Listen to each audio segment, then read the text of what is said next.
नमस्कार प्यारे बच्चों, मेरा नाम अभिषेक राज। मैं आपका अपना यार सर एक बार फिर से इलेक्ट्रोस्टैटिक्स के 15वां लेक्चर को लेके आया हूं अपने इस फिजिक्स के चैनल में, जिसका नाम है डेल्व इनटू फिजिक्स।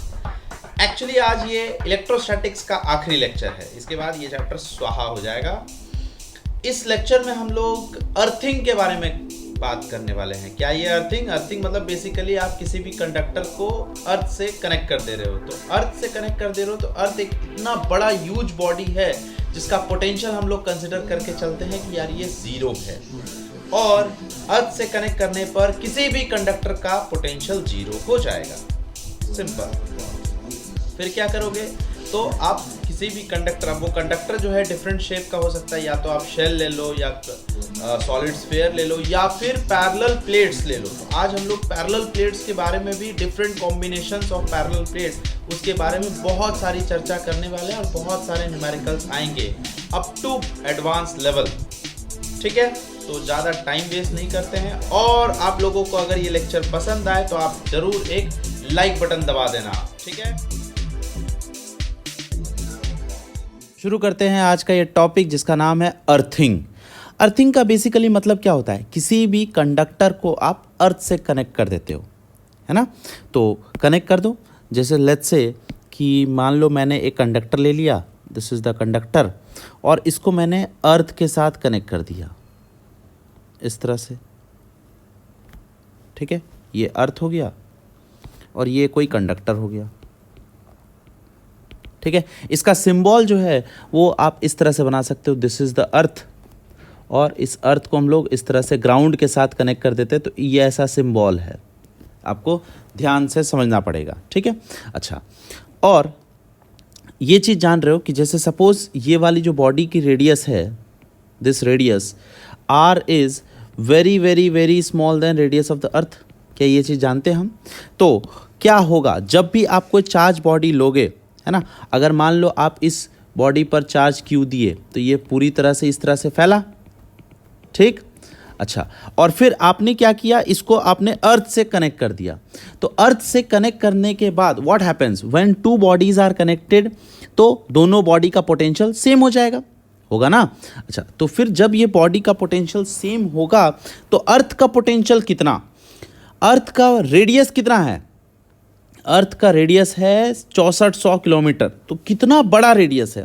तो अगर आप देखोगे कि अर्थ को आप कोई चार्ज दे दो तो उसका पोटेंशियल कितना होगा, kq/r², where r is the potential will be equal to kq/r, sorry kq/r।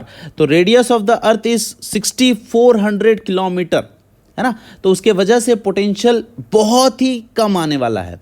So always it is considered that potential of the earth is equal to 0। तो अगर आपका ये कंसिडरेशन है कि potential of the earth is equal to 0, तो मैं ये कह सकता हूं कि आप किसी भी बॉडी को अर्थ से कनेक्ट करोगे तो उस बॉडी का पोटेंशियल कितना होगा, 0। उस बॉडी का पोटेंशियल 0 हो जाएगा। अब मान लो आप चार्ज बॉडी को अर्थिंग कर दिए, तो क्या होना चाहिए, चार्ज बॉडी का भी पोटेंशियल 0 होना चाहिए। अब अगर मान लो उस पर चार्ज रहा, अगर उस पर चार्ज रहा तो उसका पोटेंशियल 0 हो सकता है क्या, ना। तो इसका मतलब आप ये काम कर सकते हो, इस यहाँ से चार्ज को फ्लो करवा दोगे, इधर से इधर चार्ज फ्लो कर देगा। तो इस पर अगर ये आइसोलेटेड कंडक्टर है, ठीक है, सिर्फ और सिर्फ आइसोलेटेड कंडक्टर है, if this is an isolated conductor, अगर ये आइसोलेटेड कंडक्टर है तो charge will be equal to 0 हो जाएगा। इसको बाकी दुनिया, बाकी कोई और चार्ज प्रेजेंट नहीं है आइसोलेटेड कंडक्टर में, तो जैसे ही आप इसको अर्थिंग करोगे तो सारा का सारा चार्ज ये ग्राउंड में फ्लो कर जाएगा, और अगर ग्राउंड में फ्लो किया तो net charge is equal to 0 हो गया, और उसका पोटेंशियल हेंस 0 होना चाहिए। ठीक है, इस अर्थिंग के बारे में आप ये लिख सकते हो कि when a conductor is connected to the earth, जब हम कंडक्टर को अर्थ से कनेक्ट करेंगे, then potential of that body, उस बॉडी का potential is equal to potential of the earth which is assume to be 0।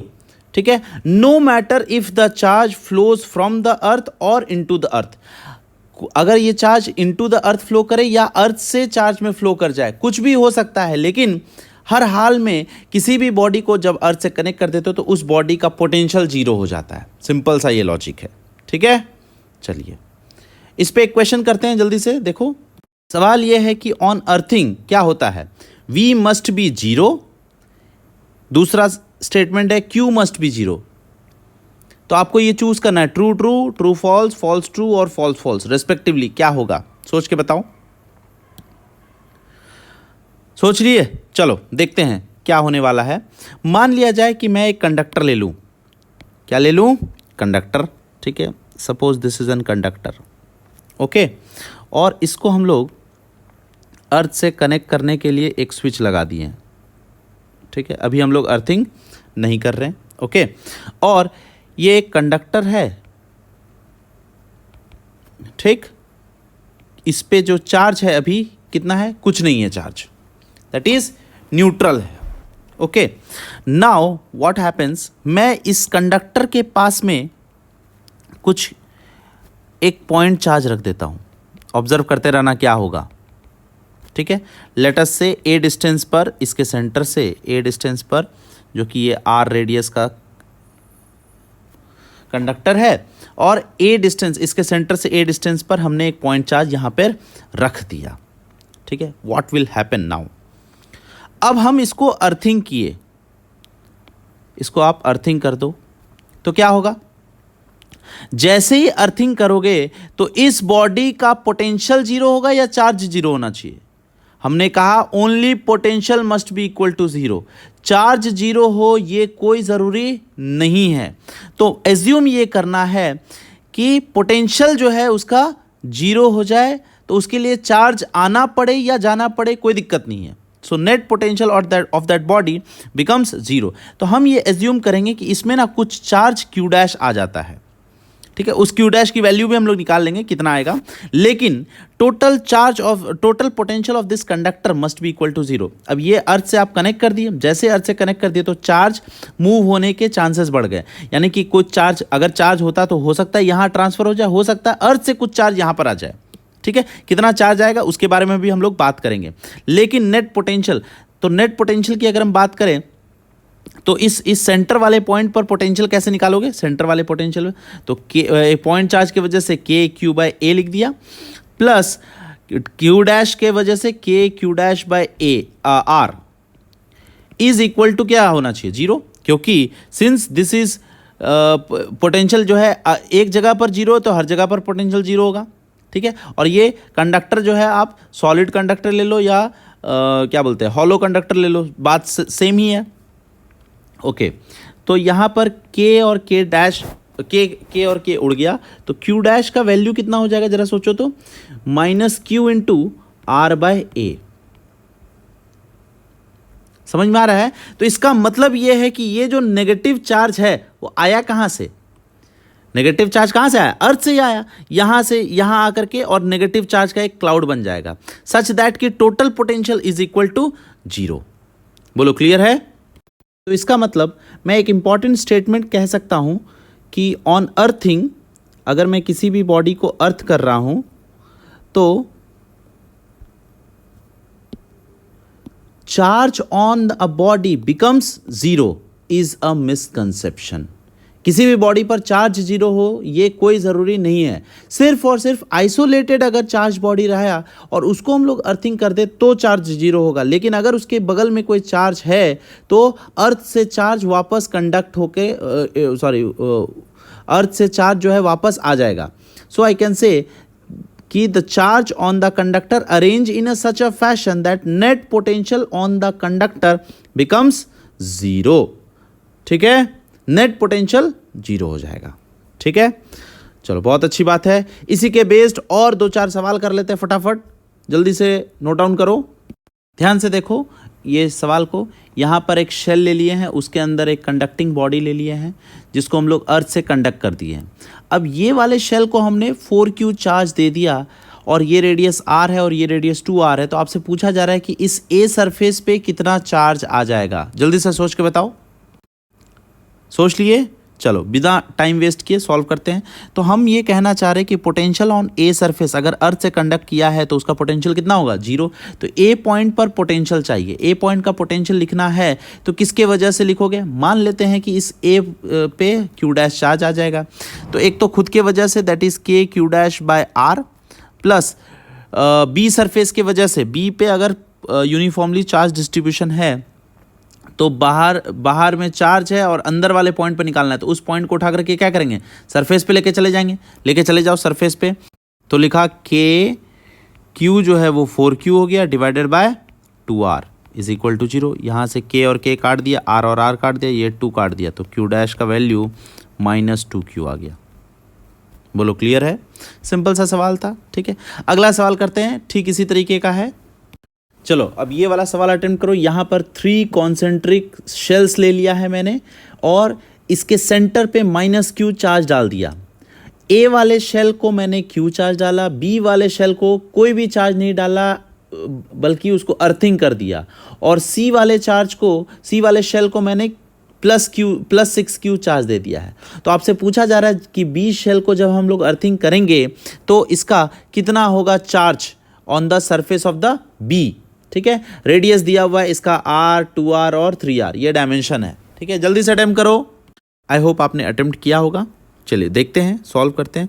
तो हमें क्या लिखना है, देखो बी पॉइंट पर पोटेंशियल क्या होना चाहिए, नेट पोटेंशियल 0। किसके किसके वजह से होगा बता सकते हो, ध्यान से। अभी हम लोगों को ना चार्ज डिस्ट्रीब्यूशन नहीं करना है इसमें। ठीक है, आपको चार्ज डिस्ट्रीब्यूशन के बारे में नहीं सोचना है, हम बस ये सोचेंगे कि इस बी पे क्यू डैश चार्ज आ जाएगा। ठीक है, तो चारों के वजह से कौन कौन सा चार, -Q, +Q, क्यू डैश और 6Q, इन चारों चार्ज डिस्ट्रीब्यूशन की वजह से बी पॉइंट पर पोटेंशियल लिखना है। ठीक है, तो सबसे पहला -Q से शुरू करते हैं, पॉइंट चार्ज से। तो क्या लिखोगे, K -Q by small r जो होगा वो 2R डिस्टेंस हो जाएगा, प्लस ए वाले के वजह से, ए वाला जो है अब उसके लिए तो ये बी पॉइंट आउटसाइड पॉइंट हो गया। तो आउटसाइड पॉइंट के लिए आपको क्या करना है, अरे ये पॉइंट चार्ज बना दो। तो इसके वजह से भी क्या लिखोगे, KQ बाय 2R।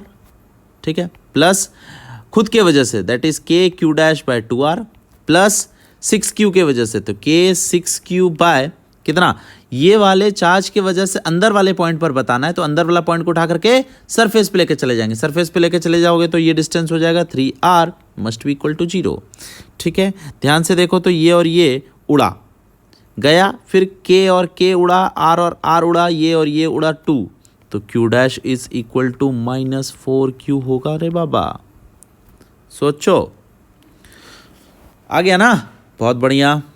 तो इस तरह के सवाल खत्म हो चुके हैं। अब हम लोग करने वाले हैं कंडक्टिंग प्लेट्स के ऊपर बातचीत। ठीक है, प्लेट्स आएगा, ध्यान से देखो, हेडिंग डाल लो कॉम्बिनेशन ऑफ कंडक्टिंग प्लेट्स। अब हम लोग प्लेट्स के बारे में खेलना शुरू करेंगे। ठीक है, तो मान लिया जाए कि एक प्लेट ले लेते हैं, यहाँ पर इस तरह का थिन प्लेट है। ओके, इसका थिकनेस लगभग निग्लिजिबल है। अब आप क्या करो कि इसको Q चार्ज दे दो, कंडक्टिंग प्लेट है तो क्या होगा, जब आप Q चार्ज दिए तो कहाँ चला जाएगा, Q charge will move on the surface, तो सरफेस पे ये पूरी तरह से चार्ज फैल जाएगा। अब इसके 2 सरफेस हो गए, एक ऊपर और एक लेफ्ट साइड और एक राइट साइड होगा ना, इधर चार्ज और इधर चार्ज, कितना चार्ज फैलेगा, इक्वल डिस्ट्रीब्यूशन हो जाएगा, Q/2 और Q/2 होना चाहिए। ओके, और अब जरा सोचो कि इसके अंदर वाला पॉइंट को हमने O पॉइंट दे दिया और बाहर वाला पॉइंट को हमने P पॉइंट बोल दिया, और इस एरिया ऑफ क्रॉस सेक्शन जो है वो A ले लिए हैं। ठीक है, तो जरा बताओ electric field at O point पर कितना, electric field at O point पर ध्यान से देखो तो 2 चार्ज के वजह से होगा, एक तो ये वाले चार्ज की वजह से होगा और एक ये वाले चार्ज की वजह से होगा, है ना, और ये एक बहुत ही लंबा शीट है, तो उसके वजह से आप इलेक्ट्रिक फील्ड लिखोगे कौन से डायरेक्शन में, σ/2ε0 होता है ना, σ/2ε0, तो इधर भी σ/2ε0 राइट साइड में होगा और लेफ्ट साइड में भी σ/2ε0 होगा, इसके वजह से, है ना, इसके वजह से σ/2ε0 इस डायरेक्शन में और इसके वजह से σ/2ε0 इस डायरेक्शन में। तो net electric field at O sigma by 2 epsilon naught minus sigma by 2 epsilon naught must be equal to 0। बोलो क्लियर है? होना चाहिए ना 0? बिल्कुल होगा। अच्छा, और अरे जाहिर सी बात है, अरे ये तो मेटल कंडक्टर है, मेटल के अंदर इलेक्ट्रिक फील्ड 0 होता है, ये चीज़ हम जानते हैं, प्रूफ भी कर दिए। ठीक। अच्छा, पी पॉइंट पर इलेक्ट्रिक फील्ड कितना होना चाहिए? वही सोचो। तो इसके दो चार्जेस की वजह से, एक तो इसके वजह से और एक इसके वजह से, दोनों के वजह से इधर ही होगा, इसके वजह से भी इधर होगा और इसके वजह से भी इधर ही होगा ना, रिपल्सिव होगा। पॉजिटिव चार्ज क्या करता है? रिपल्सिव इलेक्ट्रिक फील्ड देता है। तो sigma by 2 epsilon naught plus sigma by 2 epsilon not add कर दो तो हुआ कितना? Sigma bye epsilon naught. Sigma का वैल्यू कितना हो गया? एक के वजह से सिग्मा जो है वो चार्ज क्यू बाय 2 बाय ए होगा इंटू इप्सिलॉन नॉट। सोचो, अरे एक के वजह से जो यहाँ पर चार्ज डेंसिटी है, आप इसको बोल रहे हो ना कि ये सिग्मा चार्ज है, तो सिग्मा कितना हो जाएगा? क्यू बाय 2 डिवाइडेड बाय ए, एक पर इंडिविजुअल एक साइड पर, तो यही होना चाहिए, है ना। So this will be equal to Q by 2a epsilon naught किसी जगह पर। बोलो ये समझ में आया आपको? इलेक्ट्रिक फील्ड और डायरेक्शन आपसे अगर पूछा जाए तो कौन सा डायरेक्शन में बताओगे? इलेक्ट्रिक फील्ड का डायरेक्शन होगा right side. This is the electric field eight P point. अगर आपसे लेफ्ट साइड पूछा जाए तो भी इस डायरेक्शन में लिखोगे, इलेक्ट्रिक फील्ड लेफ्ट साइड में, है ना। सेंटर में पूछा जाए तो 0। ठीक, क्योंकि हमेशा रिपल्सिव और उसका वैल्यू ये हो गया। बहुत अच्छी बात है। अब मान लो हम क्या करते हैं, एक ये तो आप क्या एक प्लेट हो गया, बहुत आसान था, कुछ नहीं करना था। अब जब 2 प्लेट आ जाए अगल बगल रखे हुए हों तब कैसे करेंगे? ठीक है, उसके बारे में स्टडी करते हैं। चलो, यहाँ पर मैंने ले लिया है 2 इनफाइनाइट शीट, बहुत बड़े बड़े शीट हैं, ठीक है, और इसके ऊपर चार्ज डाला Q1 और इसके ऊपर चार्ज डाला Q2। ठीक है, ओके। तो फिर क्या होगा? अब ये फिर से ये चार्ज डिस्ट्रीब्यूशन कहाँ होगा? इस तरह से फैलेगा, इधर में कुछ फैलेगा, इधर में कुछ फैलेगा,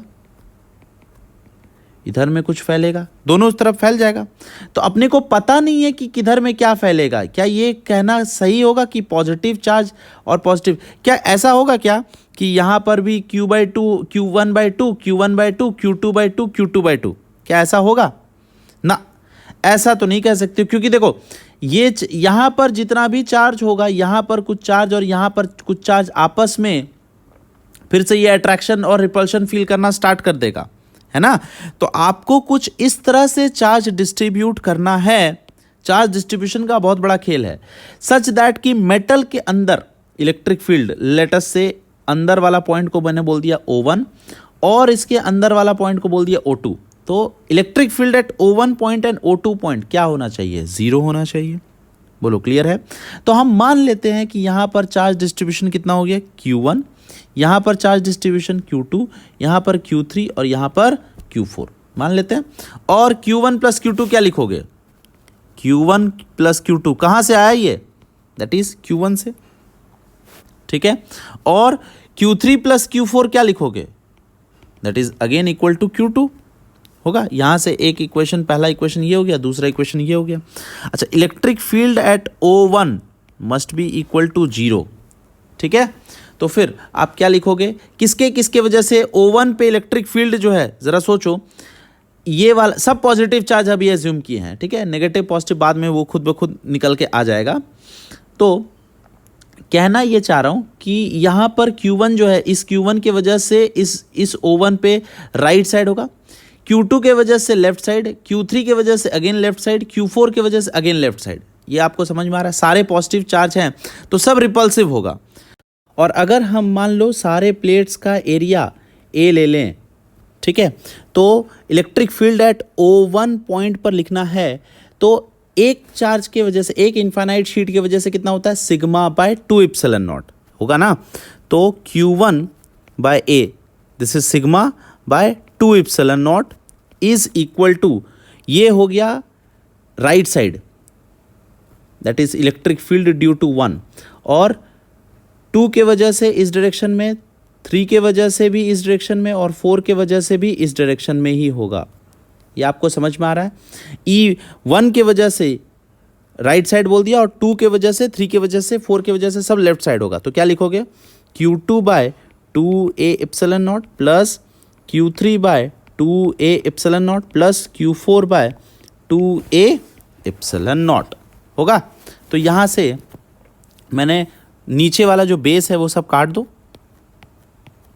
ओके, तो आपको ये Q1 is equal to Q2 plus Q3 plus Q4 ये आएगा। अच्छा, सेम चीज आप अगर इसके लिए भी दोहराओगे कि electric field at O2 must be equal to 0 होना चाहिए। सोचो O2 पर भी इलेक्ट्रिक फील्ड 0 होगा, तो आप अगर इलेक्ट्रिक फील्ड लिखोगे किसके किसकी वजह से लेफ्ट साइड और किसकी किसकी वजह से राइट साइड होगा। डायरेक्शन की अगर हम बात करें तो 1 के वजह से राइट साइड होगा, that is electric field at O1 O2 point पर देख रहे हैं। 2 के वजह से भी राइट साइड होगा, 3 के वजह से भी अगेन राइट साइड होगा, और 4 के वजह से लेफ्ट साइड होगा। सोचो चार्ज डिस्ट्रीब्यूशन, अरे डायरेक्शन पहले हम कर रहे हैं ना, यहाँ पर चार्ज पॉजिटिव, यहाँ पर पॉजिटिव, यहाँ पर पॉजिटिव, यहाँ पर पॉजिटिव, इस पॉइंट पर इलेक्ट्रिक फील्ड बताना है। इसके वजह से राइट साइड, इसके वजह से अगेन राइट साइड, इसके वजह से अगेन राइट साइड, इसके वजह से अगेन लेफ्ट साइड। ठीक है, तो फिर इलेक्ट्रिक फील्ड जो है टोटल आप लिखोगे सिग्मा बाई 2 एप्सिलॉन नॉट, रख दो फॉर्मूला पे, that is Q1 by 2a epsilon naught plus Q2 by 2a epsilon naught plus Q3 by 2a epsilon naught must be equal to Q4 by 2a epsilon naught. ठीक है, यहाँ से ये काट दिया, तो फिर से क्या आने वाला है, that is Q1 plus Q2 plus Q3 is equal to Q4। ये हो गया अपना इक्वेशन नंबर चौथा, और ये हो गया इक्वेशन नंबर तीसरा। अब अपने को क्या करना है, सॉल्व करना है इन चारों इक्वेशन को। तो कैसे सॉल्व करोगे, 3 और 4 को ऐड कर दो, ऐड 3 एंड 4। तो जैसे ही ऐड किए तो ध्यान से देखो तो यहाँ पर आ रहा है कि twice of Q1 plus Q2 plus Q3 is equal to twice of Q4 plus Q2 plus Q3। तो यहाँ से मैं कह सकता हूँ कि Q2 प्लस Q4 जो है वो कटेगा, और Q1 must be equal to Q4 आ जाएगा। ये आया आपसे, ठीक है। और अगर ये कट रहा है तो मैं ये भी कह सकता हूँ इस इक्वेशन में देखो तो Q1 और Q4 अगर कट रहा है तो Q2 प्लस Q3 क्या होगा, 0। तो हम ये कह सकते हैं कि Q2 is again minus of Q3। ठीक है, सो आपको फाइनली सॉल्व करने पर कितना आएगा Q1 का वैल्यू, और आपके पास Q1 और फर्स्ट इक्वेशन और सेकंड इक्वेशन भी है, फर्स्ट इक्वेशन और second equation Q1 plus Q2 is equal to Q। तो उसके हिसाब से आपको फॉर्मूला आने वाला है, that is Q1 is equal to Q1 plus Q2 by 2 which is equal to Q4, and Q2 will be equal to Q1 minus Q2 by 2, and Q3 will be equal to Q2 minus Q1 by 2। ठीक है, बोलो ये आया आपसे। Finally क्या आ गया, आपको क्या रिजल्ट याद रखना है वो मैं आपको बता देता हूं। ठीक है, अगर आपने ये कॉपी डाउन कर लिया होगा तो यहां पर एक प्लेट ले लो, यहां पर एक प्लेट ले लो। ठीक है, जो मैं तरीका सिखा रहा हूँ वो समझते जाओ। इसको हम Q1 दे दिए, इसको हम Q2 चार्ज दे दिए। ठीक है, तो फाइनली जो आया है वो क्या आया है कि जो सबसे लेफ्ट साइड होगा वो कितना होना चाहिए, सम ऑफ चार्जेस बाय 2। तो यहां पर आ गया Q1 प्लस Q2 बाय 2, पहला वाला। ठीक है, एवरेज कर दिया।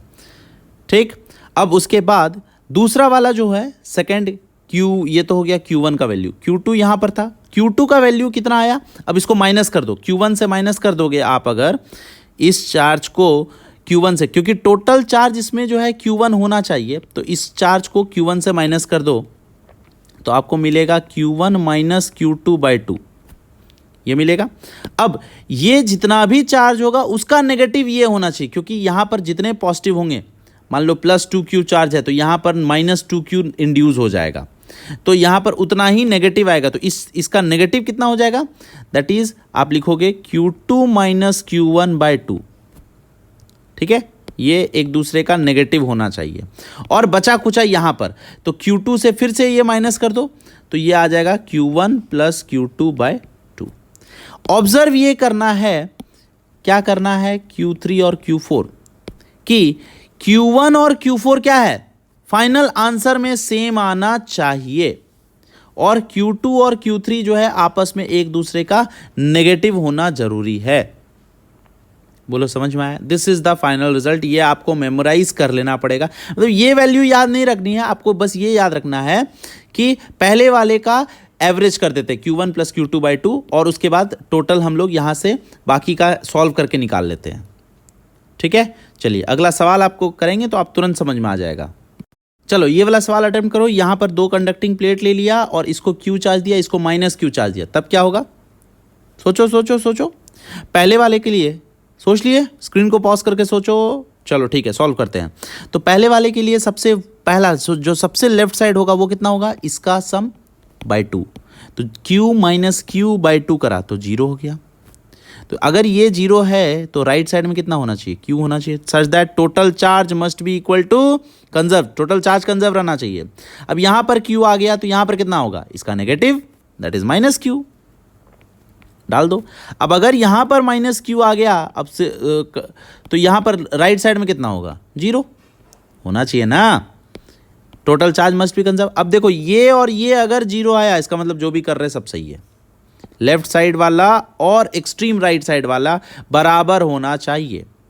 ठीक है, बहुत बहुत अच्छी बात है। अगला सवाल भी इसी तरह का है, करके बताओ। नेक्स्ट क्वेश्चन, फिर से मैंने दो कंडक्टिंग प्लेट्स ले लिए हैं और इसको 2Q चार्ज दिया, इसको माइनस 3Q चार्ज दिया। सोच लो तो चारों सरफेस पे कितना चार्ज डिस्ट्रीब्यूशन होगा, क्या करना है, सिंपल सा चीज है, ऐड करो और डिवाइड बाय 2 कर दिया, तो यहां पर 2Q माइनस 3Q, तो ये कितना हो गया, माइनस Q/2 कर दोगे तो माइनस 0.5Q, तो आंसर आएगा यहां पर माइनस 0.5Q। अब बचा कुचा यहां पर होना चाहिए लेफ्ट राइट साइड में, जस्ट इसके राइट साइड में कितना होगा, एडजस्ट करने के लिए 2.5Q होना चाहिए ताकि ये चार्ज कंजर्व रह जाए। देखो यहाँ पर अगर माइनस 0.5Q है तो बचा कुचा यहाँ पर 2Q से माइनस कर लो ना, तो यहाँ पर 2.5Q होना चाहिए ताकि दोनों का सम जो है वो 2Q के बराबर। अब यहाँ पर 2.5 है तो यहाँ पर कितना होना चाहिए, इसका जस्ट नेगेटिव, तो रख दो माइनस 2.5Q आ गया। अब यहाँ पर माइनस 2.5 है तो बचा कुचा कितना होना चाहिए, अगेन माइनस 0.5Q, ताकि माइनस 3Q एडजस्ट हो जाए, ये दोनों मिल करके माइनस 3Q होना चाहिए। अब ये और ये बराबर आया, इसका मतलब जो भी कर रहे हैं सब सही है। बोलो क्लियर है, बहुत अच्छी बात है। और हम 3 कंडक्टिंग प्लेट ले लेते हैं यहाँ पर और तीनों को चार्ज देते हैं। पहले वाले को माइनस Q चार्ज दे दो, दूसरे वाले को 3Q चार्ज दे दो और तीसरे वाले को Q चार्ज दे दो। तो आपको बताना है इन 6 सरफेस, सारे सरफेस के सारे कंडक्टिंग प्लेट के लेफ्ट राइट में कितना होगा चार्ज, जल्दी से डिस्ट्रीब्यूट करो। आई होप अटेम्प्ट कर लिए, बहुत बढ़िया।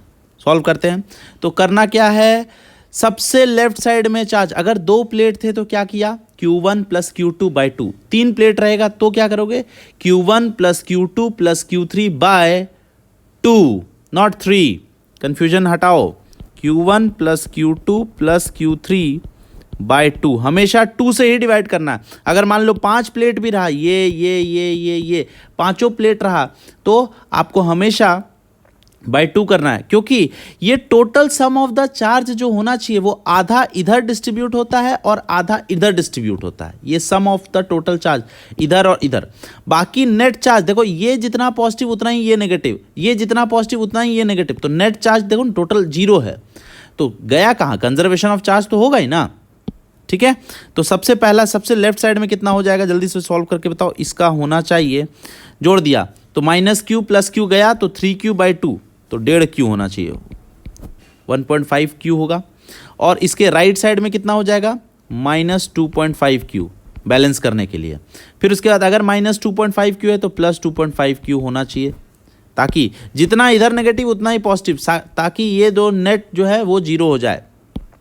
फिर उसके बाद क्या कह सकते हो कि इधर में कितना हो जाएगा 0.5Q, इधर में -0.5Q और इधर में हो जाएगा 1.5Q बैलेंस करने के लिए। अब ध्यान से देखो, ये जब बैलेंस करके 1.5Q आया तो ये और ये सेम आना चाहिए, तो इसका मतलब जो भी कर रहे हैं सब सही है। बहुत अच्छी बात है, वेरी गुड। अब क्या किए, इस कंडक्टिंग प्लेट को हम लोग यूनिफॉर्म एक्सटर्नल इलेक्ट्रिक फील्ड में रख दिए E, और फिर हम इसको चार्ज दे रहे हैं Q। तो अब बताओ कि लेफ्ट साइड में और राइट साइड में कितना चार्ज डिस्ट्रीब्यूट होगा। Distribute the charge on the left and right side. Attempt कर लिया, चलो देखते हैं। तो मुझे ये लग रहा है कि लेफ्ट साइड में कुछ भी चार्ज होगा, लेटस से Q हो रहा है, और राइट साइड में कितना होगा Q माइनस Q। सोचो, होना चाहिए ना, अरे इसी का तो चार्ज डिस्ट्रीब्यूशन एज्यूम कर लेते हैं इतना होगा। और कुछ भी हो सच दैट कि अंदर में अगर O पॉइंट है तो electric field at O point कितना होना चाहिए, 0 होगा। यही तो कंसेप्ट है। मेटल के अंदर, ये कंडक्टर है, since it is a conductor, तो मेटल के अंदर electric field must be equal to 0। तो कर लो, तो इलेक्ट्रिक फील्ड किसके वजह से 0 होगा, किसके वजह से। अब दोनों पॉजिटिव है, ये भी पॉजिटिव है, तो इसके वजह से इधर होगा electric field due to Q, और इसके वजह से होगा इधर electric field due to Q minus Q। होगा ना, बराबर होना चाहिए। तो लिखो, इक्वेशन लिखोगे, क्या लिखोगे, that is sigma by 2 epsilon naught. Sigma होगा Q by A into 2 epsilon naught must be equal to Q minus Q by 2A epsilon naught. और एक एक्सटर्नल भी तो है, एक्सटर्नल इलेक्ट्रिक फील्ड इस पे इधर भी तो है। ये जो E है एक्सटर्नल इलेक्ट्रिक फील्ड, वो कौन से डायरेक्शन में, Q के डायरेक्शन में है, Q माइनस Q के डायरेक्शन में नहीं, तो इस डायरेक्शन में E इधर ऐड कर दो। ठीक है, तो यहां से Q का वैल्यू सॉल्व करके निकाल लो, कितना आ जाएगा, Q स्मॉल q का वैल्यू आएगा that is Q by 2 minus A E epsilon naught, और Q माइनस Q का वैल्यू आ जाएगा Q by 2 plus A E epsilon not. बोलो समझ में आ रहा है। तो इसका मतलब कि Q बाई 2 और Q बाई 2 तो है ही, Q बाई 2 तो है ही, लेकिन कुछ चार्ज जो है वो इधर डिस्ट्रीब्यूट हो गया, कुछ चार्ज इधर ज़्यादा चला गया है और कुछ चार्ज इधर कम हो गया है। ठीक है, अगला जो सवाल है उसमें मैंने 5 कंडक्टिंग प्लेट्स ले लिए, दिख रहा है आपको, और इन पांचों प्लेट का नंबरिंग 1 2 3 4 5 कर दिया, और इन पांचों प्लेट को चार्ज दे दिया है। पहले वाले को Q, दूसरे वाले को 2Q, -3Q, 4Q और 2Q, और मैंने 6 पॉइंट्स मार्क कर दिए A B C D E F। तो आपको इन 6 पॉइंट्स पे इलेक्ट्रिक फील्ड बताना है at the find the electric field at the indicated points, that is A B C D E F। Okay, और find the potential of the plate at 2 3 4 5 if potential at 1 is equal to 0। अगर 1 का potential 0 मानना है तो आपको 2 3 4 5 के potentials क्या होंगे वो आपको डिसाइड करनी है। जल्दी से कैलकुलेट करो, फिर मैं आपको सॉल्यूशन बताता हूँ। आई थिंक आपने अटेम्प्ट कर लिया होगा। तो सबसे पहला काम, मोस्ट इम्पॉर्टेंट काम क्या है, इन पांचों प्लेट्स के दोनों सरफेस पे चार्ज डिस्ट्रीब्यूशन करना है, यानी कि टोटल 10 सरफेसेस पे चार्ज डिस्ट्रीब्यूट कर दो। तो सबसे पहले इधर पे इस प्लेट के लेफ्ट साइड में कितना चार्ज होगा, that is sum of all the charge divided by 2। कितना हो गया जल्दी बताओ, 3Q 3Q और -3Q कटा, ये हो गया 4Q plus 2Q, 6Q divided by 2 that is 3Q। तो इस जगह पर चार्ज आ जाएगा 3Q, इस जगह पर कितना चार्ज आना चाहिए फिर, -2Q। अगर यहाँ पर -2Q है तो यहाँ पर कितना चार्ज आ जाएगा, दैट इज +2Q। तो यहाँ पर कितना होगा 0, फिर इधर कितना हो जाएगा उसके जस्ट राइट साइड में अगेन 0, क्योंकि कुछ कर नहीं सकते। यहाँ पर कितना हो जाएगा, ये हो जाएगा थर्ड प्लेट के राइट साइड में होगा, that is -3Q। Fourth plate के लेफ्ट साइड में कितना होगा, अट्रैक्शन के वजह से +3Q आएगा, और फिर फोर्थ प्लेट के राइट साइड में Q, फिफ्थ प्लेट के लेफ्ट साइड में Q, नहीं सॉरी माइनस Q आएगा ना, अट्रैक्शन की वजह से। इसमें Q है तो इसमें माइनस Q आएगा, इसमें -3Q है तो इसमें 3Q आएगा, और फिर इसके राइट साइड में आ जाएगा 3Q। हाँ अब देखो तो ये वाला और ये वाला सेम आ गया, बिल्कुल करेक्ट है, वेरी गुड। नाउ अब इलेक्ट्रिक फील्ड का डायरेक्शन बता सकते हो क्या? चार्ज डिस्ट्रीब्यूशन कर दिया तो इलेक्ट्रिक फील्ड का डायरेक्शन, ए पॉइंट पर डायरेक्शन अगर हम ऑब्जर्व करें तो इलेक्ट्रिक फील्ड होगा किसके वजह से होगा? ए पॉइंट पर अगर आप ऑब्जर्व करो इलेक्ट्रिक फील्ड, तो ये जो है यहाँ पर नेगेटिव चार्ज है, यहाँ पर पॉजिटिव चार्ज है, तो इसके वजह से ए पॉइंट पर अट्रैक्शन और इसके वजह से ए पॉइंट पर रिपल्शन। तो इसका मतलब इन दोनों का कोई इफेक्ट नहीं होने वाला है ए पॉइंट पर। फिर उसके वजह से 0 0 का भी नहीं होने वाला है, उसके वजह से -3Q +3Q का भी नहीं होगा, Q और -Q का भी नहीं होगा। तो किसका किसका सिर्फ होगा? ए पॉइंट पर, इसके और इसके वजह से। बोलो क्लियर है? बीच वाले के लिए कोई इफेक्ट नहीं हो सकता है ए पॉइंट पर, ठीक है। सिमिलरली बी पॉइंट पर अगर मैं देखूं तो बी पॉइंट पर इलेक्ट्रिक फील्ड जो है वो किसी और के वजह से नहीं हो सकता। 0 0 के वजह से हो सकता है क्या? नहीं। -3Q +3Q की वजह से हो सकता है क्या? नहीं। Q और -Q की वजह से हो सकता है बी पॉइंट पर? नहीं। और फिर इसके वजह से +3Q और ये +3Q के वजह से भी कैंसल आउट हो जाएगा। तो कुल मिला के इस बी पॉइंट पर जो इलेक्ट्रिक फील्ड होगा वो सिर्फ और सिर्फ इस चार्जेस के वजह से ही होगा, ठीक है।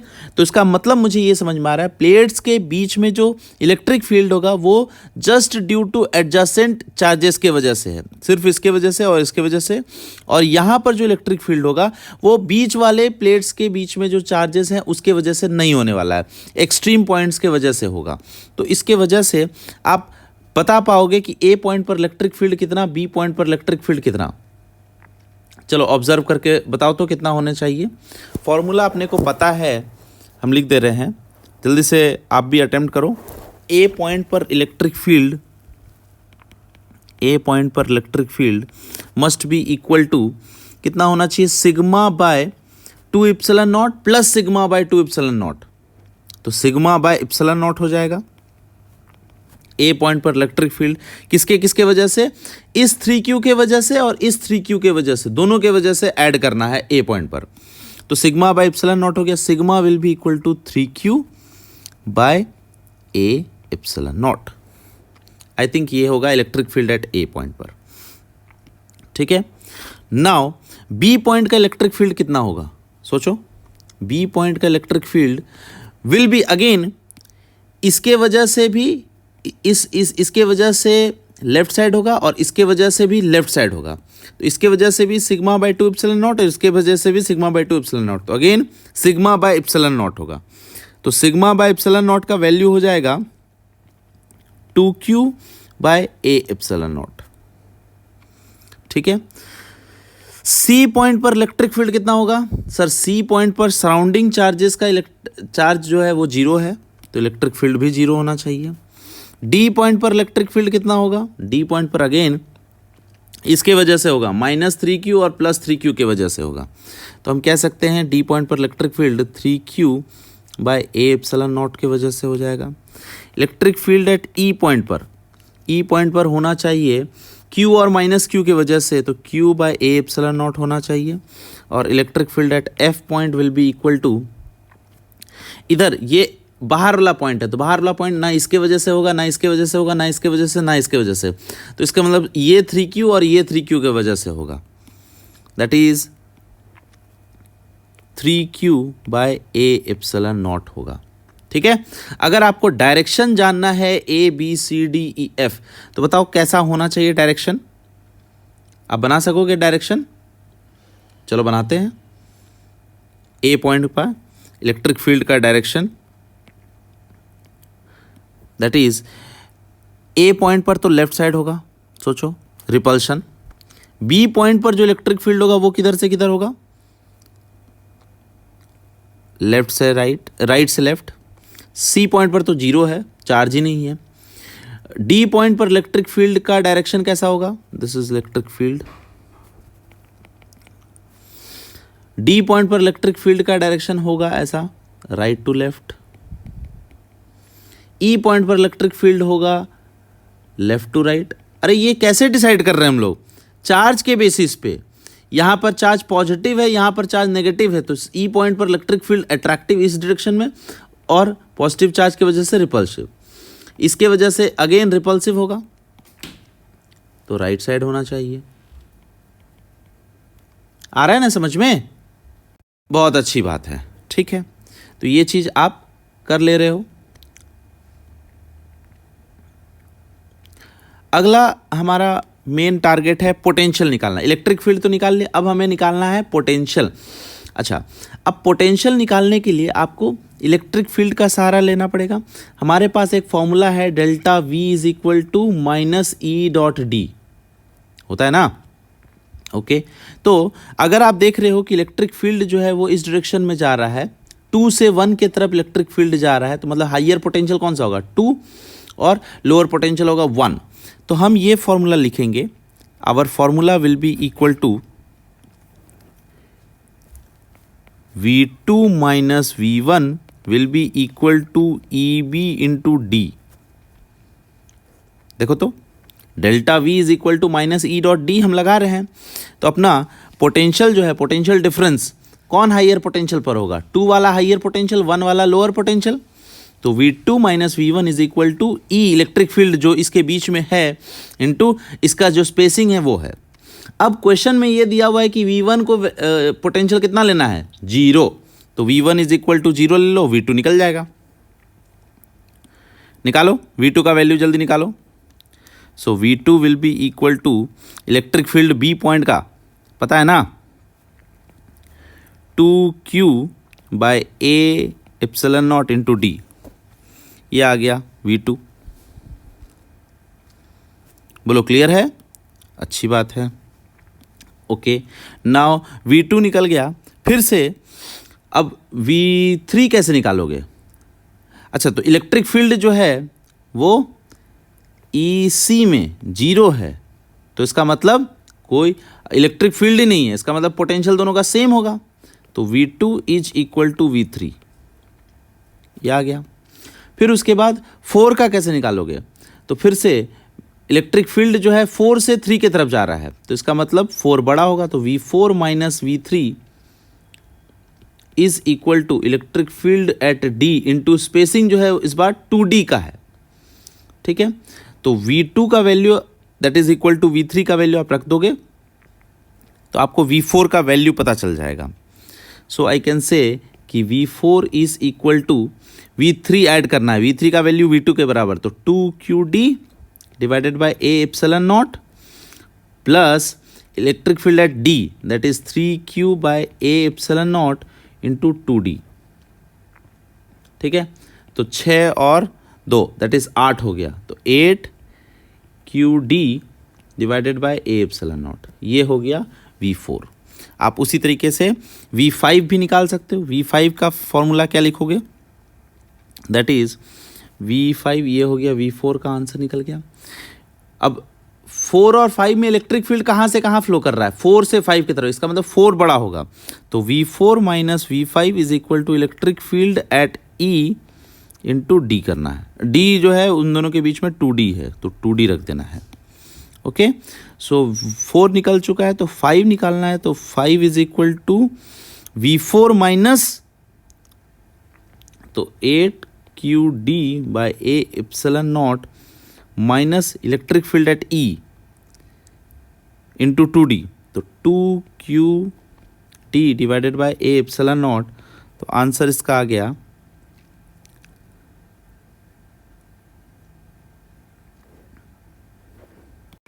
That is 6QD by A epsilon not.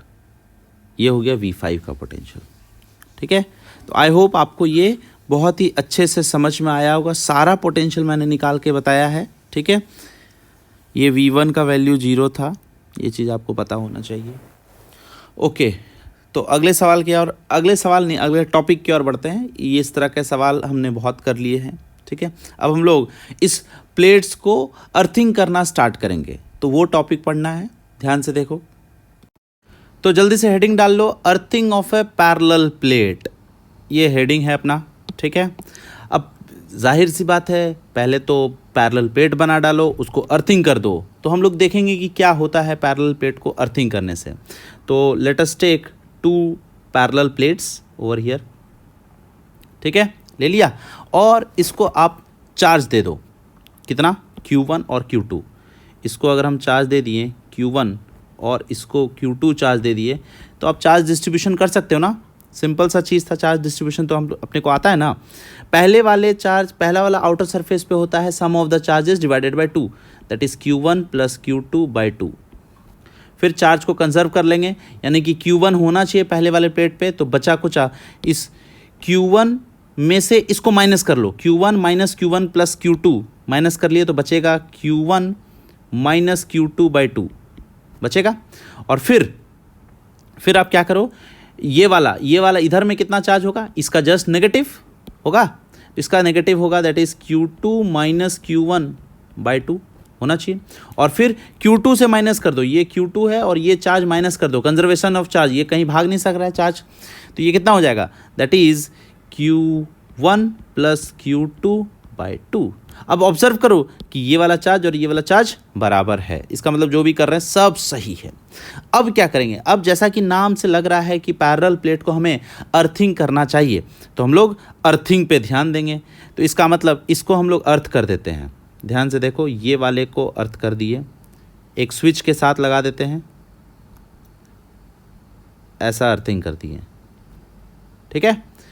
यहाँ पर स्विच का नाम हम बोल दिए S1 स्विच है, और फिर इसको भी अर्थिंग लगा देते हैं इस तरह से, किसी को भी मन करेगा तो अर्थिंग कर देंगे, ऐसा सिंबल है अर्थिंग का। ये S2 स्विच है और यहाँ पर S1 स्विच है, ठीक है। अभी हम दोनों स्विच को ओपन किए हुए हैं, तो क्या होगा ध्यान से समझना, अगर आप किसी भी स्विच को क्लोज करते हो, लेट्स से S1 को क्लोज किए, ठीक है, तो अगर S1 को क्लोज किए तो पोटेंशियल क्या हो जाएगा, जिसको भी आप अर्थिंग करते हो, सीधा सा मतलब है कि वो कंडक्टर का पोटेंशियल 0 हो जाता है। तो इस वाले प्लेट का पोटेंशियल 0, और हम ये भी जानते हैं कि इनफाइनाइट में पोटेंशियल कितना है, 0।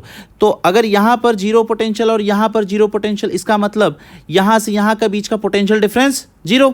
तो किसी भी चार्ज को यहाँ से यहाँ इनफाइनाइट से इस पॉइंट पर लाने पर there is no work done, there is no work done. अगर यहाँ से यहाँ तक कोई चार्ज को कैरी करने में वर्क डन नहीं हुआ, तो ये तभी पॉसिबल है जब इस रीजन में इलेक्ट्रिक फील्ड ना हो। अगर इस रीजन में इलेक्ट्रिक फील्ड होगा तो there will be some work done. आप इलेक्ट्रिक फील्ड के रीजन में अगर आप चार्ज को लेकर के चल रहे हो, इधर से इधर ट्रैवल कर रहे हो, तो हमेशा वर्क डन तो होगा। तो ये तभी पॉसिबल है जब इधर में इलेक्ट्रिक फील्ड कुछ ना हो, और इधर में इलेक्ट्रिक फील्ड कुछ ना हो, उसका सीधा सा रीजन है कि बाहर वाले चार्ज पर, बाहर वाले प्लेट पर चार्ज का वैल्यू 0 होना चाहिए। तो इसका मतलब हम ये चीज़ सीखे कि on earthing outer side, outer surface of the plate becomes charge becomes 0, ठीक है। यहाँ जो भी कहा वो एक बार लिख डालते हैं, उसको ध्यान से देखो, ये चीज़ लिख लो थ्योरी इसके पीछे, कि if a plate is earthed potential become 0। जिस भी प्लेट को आप अर्थिंग करोगे उसका पोटेंशियल 0 हो जाएगा, ठीक। अगर इस प्लेट का पोटेंशियल 0 और इन्फिनिटी का पोटेंशियल 0, तो यहाँ से यहाँ चार्ज को कैरी करने में there will be no work done. So no work will be done to move a charge from infinity to the surface of the plate. Surface of the plate तक कोई charge का work done नहीं होने वाला है। तो ये possible तभी है, this is possible only when in the outer region electric field must be equal to 0। ये तभी है जब इलेक्ट्रिक फील्ड आउटर रीजन में 0 होगा। तो उसके लिए क्या करना पड़ेगा, to make this happen charge on the outer surface, outer plate must vanish कर जाना चाहिए। बस सीधा सा मतलब यही है, लिख लिए, ठीक है। तो एक एक करके हम ना इसको स्विच को क्लोज करना स्टार्ट करते हैं। सबसे पहले राइट साइड वाले स्विच को क्लोज कर दो, यानी कि ऑन क्लोजिंग S2 स्विच को क्लोज करके देखो तो क्या होता है। मान लो 2 प्लेट वापस वैसा ही ले लो, this is 1 plate, this is another plate, इन दोनों को हम लोग चार्ज दिए हैं Q1 और Q2, और इस S2 वाले को अर्थिंग कर दिए। This is the earthing. ऐसा स्विच S2 क्लोज करके S1 ओपन रहने दिए हैं, ठीक है। अच्छा, तो क्या होगा, तो अभी जिधर पे भी आप अर्थिंग करोगे वो वाला का आउटसाइड में कभी भी आप अर्थिंग करें तो outside of the plate charge must be equal to 0। तो यहाँ पर 0, यहाँ पर भी 0। ओके। अच्छा, मोस्ट इंपॉर्टेंट चीज़ अब क्या है कि कौन सा प्लेट का चार्ज कंजर्व रहेगा, Q1 वाले का या Q2 वाले का। सोचो, ये Q2 वाला जो प्लेट है वो तो अर्थिंग किया हुआ है ना, तो चार्ज यहाँ से फ्लो कर सकता है। ये वाला या तो अर्थ से इधर जा सकता है या तो इधर से इधर जा सकता है। इसका मतलब ये वाला Q1 वाला प्लेट कंजर्व रहेगा। तो यहाँ पर 0 हो गया, तो यहाँ पर कितना चार्ज होना चाहिए, सोचो, पूरा का पूरा Q1। तो यहाँ पर डाल दो, Q1 आ गया। अब यहाँ पर Q1 आया तो यहाँ पर कितना हो जाएगा, -Q1।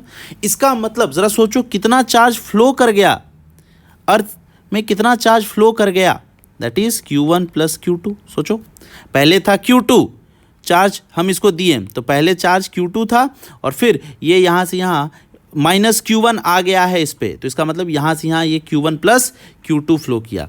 तो ऐसा सिचुएशन है, ठीक है। अब बात करते हैं किसके बारे में, ऑन क्लोजिंग स्विच S1 को क्लोज करो, ओनली S1 स्विच ओनली। तो फिर से वैसा ही प्लेट ले लेते हैं और दोनों को चार्ज दे दो, Q1 और Q2। लेकिन इस बार स्विच कौन सा क्लोज कर रहे हैं, S1, यानी कि लेफ्ट साइड वाला स्विच को अर्थिंग कर दे रहे हैं, ठीक है। तो यहाँ पर S1 स्विच को क्लोज कर दिए, ठीक। तो जैसे ही आप स्विच को क्लोज करोगे तो ये फंडा हम लोग क्लियर कर चुके हैं कि outside of the plate charges must be equal to 0 होगा। अब कौन सा चार्ज कंजर्व रहेगा, कौन सा प्लेट का चार्ज कंजर्व रहेगा, Q2 वाला कहीं भाग नहीं सकता, तो Q2 रहेगा। और फिर अगर वहाँ पर Q2 हो गया तो यहाँ पर -Q2 हो जाएगा। तो इसका मतलब कितना चार्ज यहाँ से यहाँ फ्लो कर गया, ज़रा सोचो, पहले था Q1 और -Q2 आ गया तो कितना चार्ज फ्लो कर गया, Q1 तो गया ही, साथ ही साथ Q2 भी चला गया, तभी ना -Q2 आया। बोलो, क्लियर है। तो इसका मतलब हम ये कह सकते हैं कि ऑन अर्थिंग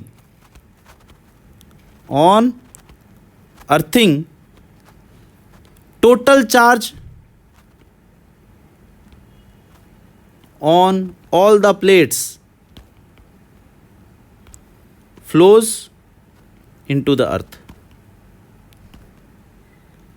अर्थ में जितना भी प्लेट्स है उन सब का चार्ज अर्थ में फ्लो कर जाता है, ठीक है। अच्छा, अगर मान लो मेरा मन में ये सवाल है कि S1 और S2 दोनों को क्लोज कर दे तब क्या होगा, सोचो, S1 और S2 दोनों को क्लोज कर देते हैं। On closing S1 and S2 both, फिर से प्लेट बनाओ, this is one plate, this is another plate.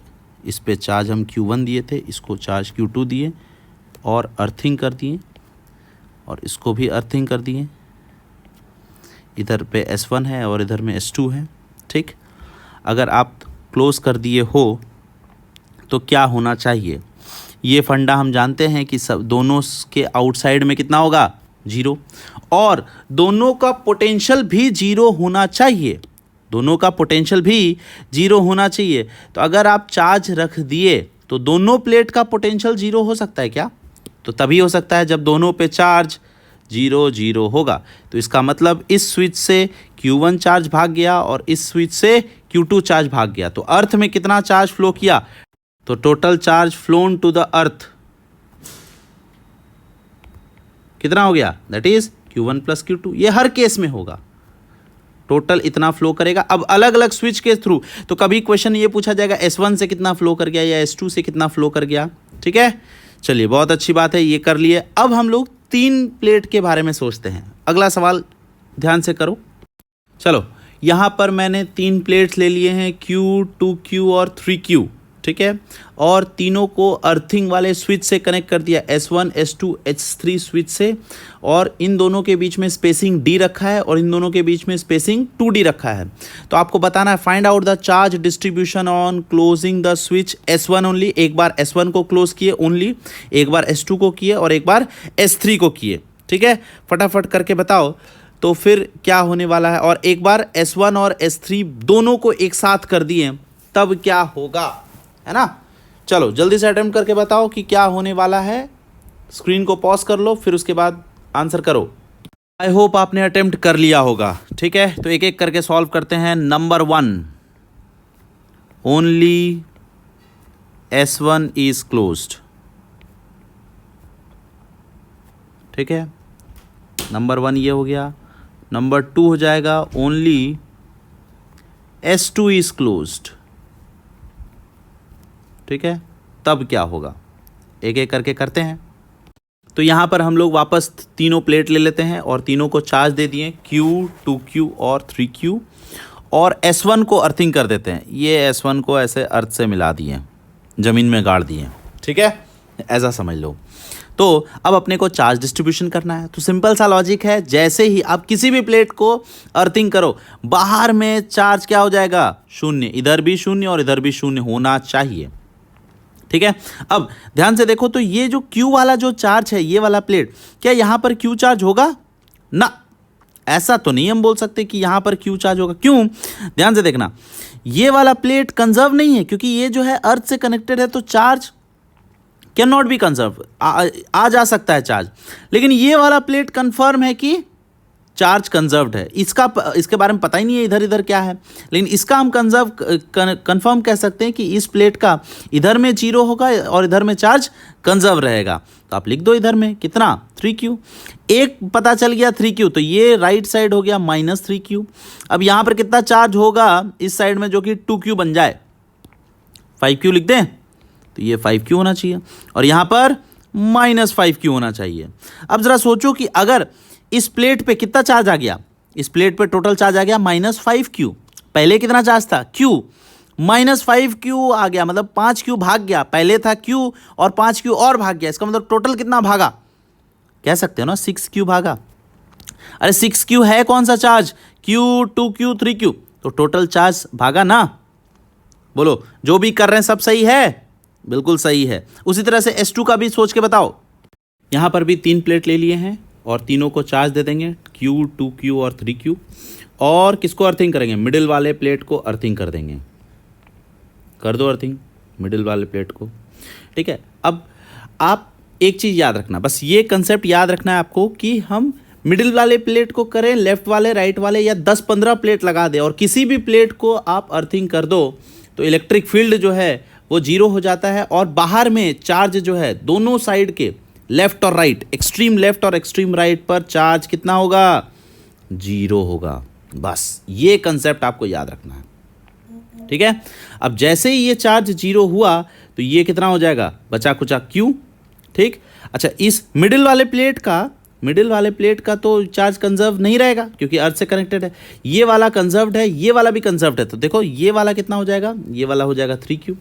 अब यहाँ पर ये कितना हो जाएगा, -3Q, और ये कितना हो जाएगा, -Q। ध्यान से देखो तो इस पे पहले कितना चार्ज था, 2Q, अब कितना चार्ज है, -4Q, मतलब 2Q पहले से था और -4Q, मतलब 4Q और भाग गया। 2Q भी भागा ही, साथ साथ 4Q और भाग गया, मतलब कितना भागा, टोटल 6Q भागा। क्या हम जो भी कर रहे हैं सही कर रहे हैं क्या, बिल्कुल सही कर रहे हैं। देखो ना, ये Q, 2Q, 3Q, यानी कि टोटल 6Q है। 6Q अर्थिंग करने पर 6Q चार्ज भागना चाहिए। हाँ, 6Q चार्ज भागना चाहिए, इसका मतलब बाहर में भी चार्ज 0 होगा। ठीक है, अच्छा, मैं आपसे एक और सवाल पूछता हूं इसी क्वेश्चन में कि बताओ इलेक्ट्रिक फील्ड हर जगह पर बता दो। पहले वाले क्वेश्चन में 1 नंबर पे इलेक्ट्रिक फील्ड बताओ तो किधर होगा। सर आउटसाइड इलेक्ट्रिक फील्ड 0, इधर भी आउटसाइड इलेक्ट्रिक फील्ड 0। फिर उसका मिडिल में कहाँ से कहाँ, पॉजिटिव चार्ज से नेगेटिव चार्ज की तरफ इलेक्ट्रिक फील्ड होता है। इस डायरेक्शन में कितना होगा, दैट इज एक चार्ज के वजह से, इसके वजह से σ/2ε0 और इसके वजह से σ/2ε0। इसका तो होगा नहीं, इसका भी नहीं होगा, इसका भी नहीं होगा, तो इसका कितना होगा, दैट इज सिग्मा कितना 5Q by sigma bye इप्सिलन not हो जाएगा। तो charge by area into इप्सिलन not. इधर में कितना हो जाएगा, इधर में भी इस डायरेक्शन में इलेक्ट्रिक फील्ड होगा, that is electric field is equal to 3q by A epsilon naught. बोलो क्लियर है। चलो इसमें भी बता सकते हो, इसमें हो जाएगा इस डायरेक्शन में electric field q by A epsilon naught, इसमें हो जाएगा इस डायरेक्शन में 3q by A epsilon naught. बोलो आसान लग रहा है ना। ठीक है, चलो तीसरा और चौथा करना है। तीसरा तो कर लोगे, करके बताता हूँ जल्दी से। तीसरा केस भी स्टार्ट करो बनाना। 3 प्लेट ले लेते हैं और तीनों को चार्ज दे दो। कितना चार्ज, q, 2q और 3q चार्ज। और S3 को अर्थिंग करना है, यानी कि ये तीसरे वाले प्लेट को हम लोग अर्थिंग कर देते हैं। कर दो अर्थिंग। S3 को क्लोज कर दिए। तो क्या होना चाहिए, अब जैसे ही आप क्लोज किए तो क्या होना चाहिए, आउटसाइड में दोनों प्लेट के आउटसाइड में चार्ज मस्ट बी 0। अब कौन सा कंजर्व रहेगा, लेफ्ट वाला, एक्सट्रीम लेफ्ट, ये वाला चार्ज कंजर्व है। खटाक से करो, दैट इज़ यहाँ पर q, यहाँ पर -q होना चाहिए। और यहाँ पर कितना हो जाएगा, दैट इज़ 3q और यहाँ पर -3q। तो देखो पहले कितना चार्ज था, 3q था, और अब कितना चार्ज हो गया, -3q हो गया। मतलब पहले ये 3q तो भागा ही, साथ साथ और 3q भाग गया, टोटल 6q भाग गया है। बोलो क्लियर है। चलो अच्छी बात है। चौथा वाला अटेम्प्ट करो। यहाँ पर भी 3 प्लेट ले लिए, तीनों को चार्ज दे देते हैं, q, 2q और 3q। और अर्थिंग करना है, किसको किसको अर्थिंग करना है, S1 को अर्थिंग कर दो और S3 को अर्थिंग कर दो। ये S1 और ये S3 दोनों को अर्थिंग कर दिए। अब एक को करे, 2 को करे, कितनों को भी करें, ठीक है, जितना भी करेंगे बाहर में चार्ज कितना होना चाहिए, दोनों एक्सट्रीम पर 0 और 0 होना चाहिए। करेक्ट है। अब चार्ज तो कंजर्व होगा नहीं, ये वाला प्लेट क्या चार्ज कंजर्व रहेगा ना, सिर्फ और सिर्फ ये वाला किसी से कनेक्टेड नहीं है तो ये वाला कंजर्व रहेगा, तो ये वाला भी प्लेट कंजर्व नहीं रहेगा। तो क्या करें, तो इसमें करना आपको यही है, ध्यान से देखो। तो आप इसको एज्यूम करोगे, ये काफ़ी मज़ेदार है, इसको एज्यूम कर लो आप कुछ चार्ज।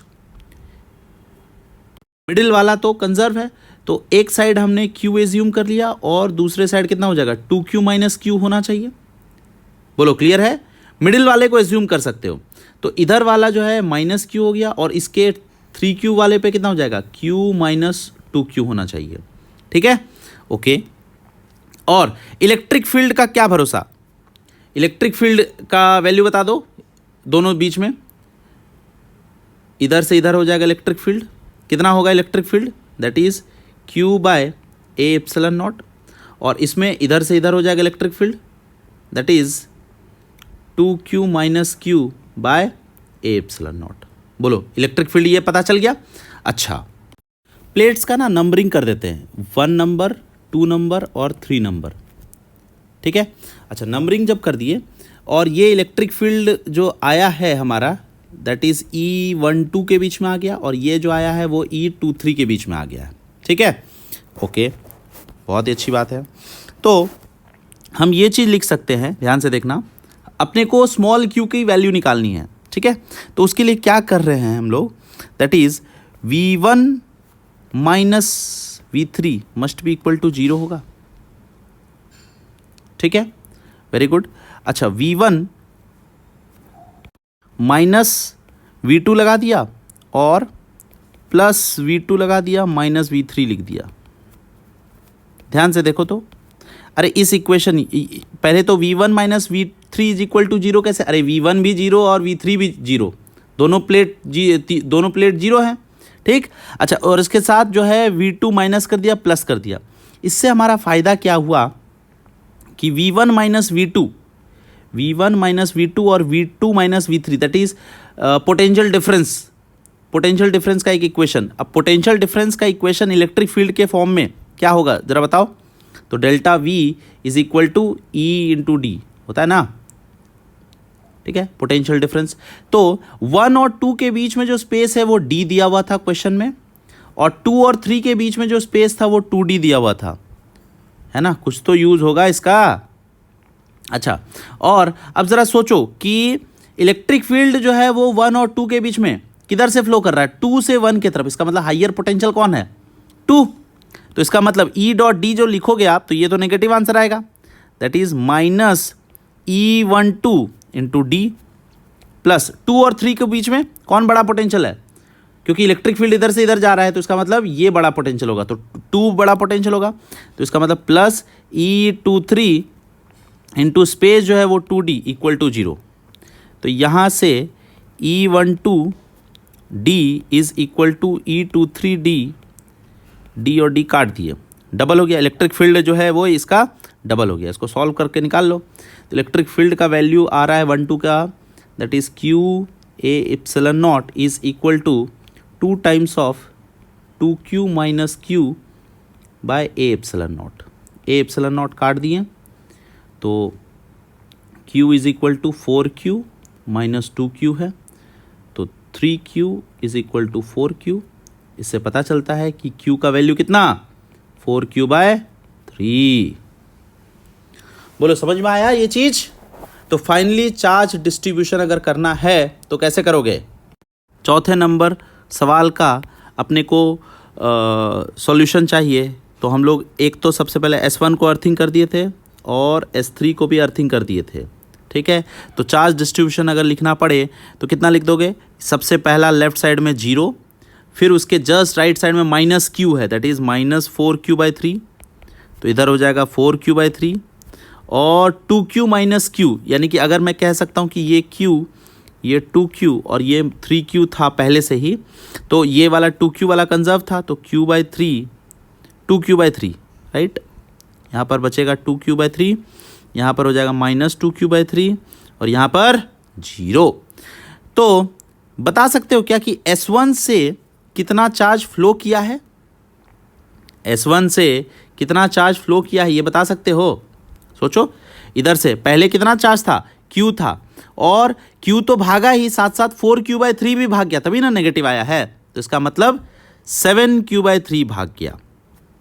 और इसमें कितना चार्ज फ्लो किया है, S1 से फ्लो किया है, और S3 से कितना फ्लो कर गया, 3Q तो भागा ही, साथ साथ 2Q/3 भी भाग गया, मतलब एलसीएम लो, 3Q प्लस 2Q/3, तो 9 प्लस 2 11, 11Q/3 भाग गया, ठीक है। अब जोड़ दो तो 7Q/3 plus 11Q/3 18Q/3, that is equal to 6Q। अरे ये तो वापस वही आया, तो इसका मतलब हम लोग जो भी कर रहे हैं सब सही कर रहे हैं। बोलो क्लियर है ये चीज कि S1 और S3 से कुल मिला के आपसे ये क्वेश्चन पूछा जा सकता है कि S1 से इनिशियली मतलब इंडिविजुअली कितना चार्ज फ्लो किया और S3 से इंडिविजुअली कितना चार्ज फ्लो किया। तो ये जो फोर्थ वाला सवाल है ये स्ट्रिक्टली एडवांस के लिए ही है, बाकी मेंस वाला और मेडिकल वाला ये सवाल को स्किप कर सकता है, फोर्थ नंबर सवाल, ठीक है। चलिए बहुत अच्छी बात है, बहुत ही मज़ा आ रहा है। एक दो एडवांस लेवल के सवाल भी कर लेते हैं, आपको 2 सवाल कराऊंगा एडवांस लेवल के, देखते जाओ। ये वाला सवाल अटेम्प्ट करो, ये वाला एक बहुत ही मज़ेदार सवाल है। यहाँ पर मैंने फिर से 3 प्लेट ले लिया है यहाँ पर और उसको चार्ज दे दिया Q, 2Q और Q, ठीक। पहले वाले प्लेट और तीसरे वाले प्लेट को कनेक्ट कर दिया है विद अ स्विच S, अभी स्विच को ओपन रखा है, ठीक है। और फिर कहा जा रहा है, और इन दोनों के बीच में स्पेसिंग जो है D और 2D है, तो कहा जा रहा है क्वेश्चन में कि find out the charge on each surface after the closing switch S। इस स्विच S को जब आप क्लोज कर दोगे तो सारे सरफेस पे इधर इधर इधर इधर इधर इधर, यानी कि टोटल 6 सरफेसेस पे आपको चार्ज डिस्ट्रीब्यूशन बताना है। जल्दी से अटेम्प्ट करो, जब तक अटेम्प्ट ना हो जाए पूरा, जब तक आंसर ना निकाल पाओ तब तक सॉल्यूशन मत देखना, स्क्रीन को पॉज कर लो, take your time, it is a very good question. I think attempt हो गया होगा। चलिए सोचते हैं, ध्यान से देखना, ठीक है। अब मैंने क्या किया, इस स्विच को क्लोज कर दिया हूं, तो जैसे ही स्विच को क्लोज किए तो मान लो कि इस स्विच से कितना चार्ज फ्लो कर गया, कुछ Q चार्ज फ्लो कर गया। अब अगर ये Q चार्ज फ्लो कर गया मतलब लेफ्ट वाले प्लेट से कुछ चार्ज भागा, माइनस Q हुआ, और राइट वाले प्लेट पर चार्ज आ गया Q। अब यही हो सकता है, अब इन तीनों का चार्ज डिस्ट्रीब्यूशन फिर से कर दो, ठीक है। तो टोटल चार्ज कितना हो गया, that is Q minus Q, 2Q और Q प्लस Q, तो टोटल सम करो तो ये हो गया 4Q हुआ ना, 4Q डिवाइडेड बाई 2, तो ये हो जाएगा लेफ्ट एक्सट्रीम में हम बोलेंगे 2Q होना चाहिए। तो बाकी बच गया, कितना बच गया जरा सोचो तो, अगर यहां पर 2Q हो गया तो यहां पर हो जाएगा दैट इज माइनस Q आना चाहिए। ठीक है, अगर आपको ये पता चल गया तो इसका जस्ट ऑपोजिट नेगेटिव चार्ज, इस पे नेगेटिव साइन लगा दो तो इसका चार्ज पता चल जाएगा, तो ये हो जाएगा Q प्लस Q। ठीक, और फिर उसके जस्ट राइट साइड, अब ये वाला जो है ये तो चार्ज कंजर्व है ना, ये चार्ज कंजर्व्ड है, तो कितना हो जाएगा that is Q minus Q, और फिर उसका जस्ट नेगेटिव हो जाएगा that is Q minus Q, और फिर हम बोल देंगे कि ये वाला जो है दैट इज 2Q होना चाहिए। हाँ, तो इसका मतलब ये वाला चार्ज और ये वाला चार्ज बराबर है, इसका मतलब जो भी हम चार्ज डिस्ट्रीब्यूशन कर रहे हैं सब सही है। ओके, बहुत अच्छी बात है, वेरी गुड। इतना दूर तक आप जब कर लोगे तो आपका एक काम बच जाएगा, इलेक्ट्रिक फील्ड निकालना। ठीक है, इधर से इधर इलेक्ट्रिक फील्ड पहले वाले रीजन में कितना हो जाएगा, फिर से नामकरण कर देते हैं प्लेट का, 1 नंबर, 2 नंबर और 3 नंबर। ठीक है, और इसमें इलेक्ट्रिक फील्ड 1 और 2 के बीच में इलेक्ट्रिक फील्ड जो होगा वो 1 लेफ्ट साइड होगा, और कितना हो जाएगा वो भी लिख सकते हो दैट इज E1। ठीक है, और 2 और 3 के बीच में एज्यूम कर लो कि इलेक्ट्रिक फील्ड इस डायरेक्शन में भाग रहा है, E2। ठीक है, E1 और E2 का वैल्यू पता कर सकते हो, E1 का वैल्यू होना चाहिए that is Q plus Q divided by A epsilon not, और E2 का वैल्यू कितना हो जाएगा that is Q minus Q divided by A epsilon naught. ठीक है, अच्छा, और मोस्ट इंपॉर्टेंट चीज, जब आप 1 और 3 को कनेक्ट कर दोगे तो होगा क्या, पोटेंशियल बराबर हो जाएगा, V1 must be equal to V3। Most important, यही करते हैं ना, तो हम लोग यहाँ पर V1 minus V2 is equal to V3 minus V2 कर देंगे, दोनों तरफ V2 माइनस कर देते हैं। ठीक है, कर लो, तो V1 माइनस V2, अब जरा सोचो V1 माइनस V2, तो इलेक्ट्रिक फील्ड जो है इधर से इधर फ्लो कर रहा है, इसका मतलब 2 बड़ा होगा 1 छोटा होगा, 2 बड़ा होगा, तो V2 minus V1 will B positive, तो आप इसका आंसर लिखोगे that is negative of E1 into distance हो गया D is equal to V3 minus V2, V3 minus V2। अब यहाँ पर 3 माइनस 2 करोगे फिर से ये नेगेटिव होगा, सोचो फिर से ये नेगेटिव, तो ये हो जाएगा माइनस E2 इंटू स्पेस हो गया 2D, बस यहाँ से D और D काट दो, नेगेटिव नेगेटिव काट दो, E1 का वैल्यू पुटअप कर दो, तो Q plus Q divided by A epsilon naught is equal to 2 times of Q minus Q divided by A epsilon naught, तो ये और ये काट दिया, तो यहाँ से आ रहा है Q plus Q is equal to 2Q minus Q, minus 2Q है, सॉरी, इसको इस साइड कर दिया, तो Q is equal to 3Q आ गया, तो Q is equal to Q by 3 आया। सॉल्व हुआ ना, दैट इज Q बाई 3। तो फाइनल चार्ज डिस्ट्रीब्यूशन कितना हो गया, जल्दी से सोच के बता दो। फाइनल चार्ज डिस्ट्रीब्यूशन होना चाहिए, ये तीनों प्लेट ले लो इस टाइप से, इधर तो 2Q और 2Q चेंज नहीं हुआ है। ठीक है, और इस पे माइनस Q बाई 3, तो ये हो गया माइनस 4Q बाई 3, तो ये 4Q बाई 3, ये कितना हो जाएगा Q minus Q that is 2Q by 3, और ये माइनस 2Q बाई 3। बोलो, ये आया है आपसे? चलो, this is the final charge distribution on all the each surface of the plate. ये अच्छा सवाल था। अगला सवाल हम लोग अटेम्प्ट करते हैं, जो कि इससे और बेहतरीन सवाल है, देखो आपको मज़ा आएगा। ये रहा, यहाँ पर मैंने क्या किया कि 3 सरफेसेस ले लिए हैं, स्फेरिकल शेल्स हैं, R, 2R और 3R।